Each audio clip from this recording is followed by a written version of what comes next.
tokwa. Ngayon naman po, gigisa na natin ng sibuyas yung bagong. Saan natin ilalagay yung tokwa. Okay, ngayon nagsalang tayo ng kawalit ng gisa ng sibuyas.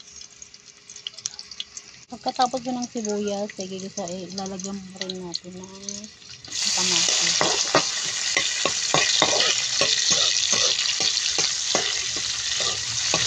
Pag medyo luto na yung kamatis, saka po namin lalagay yung bagoong alamang.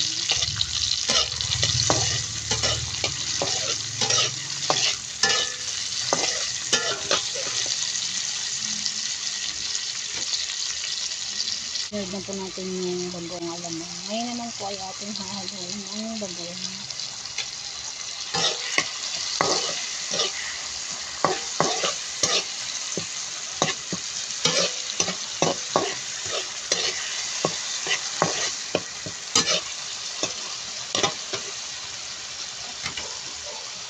Alam po natin ang bagong alamang ay maalat, lalagyan po natin ng konting tubig.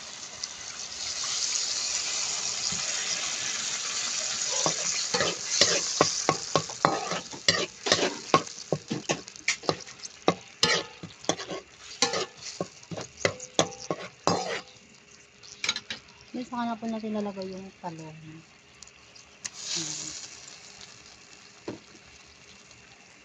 Kung kayo po yung nagtitipid, di mo na kailangan bumili ng karne. Ito lang, talong at saka okra ay sapat na po. Tapos, susunod naman natin yung tokwa.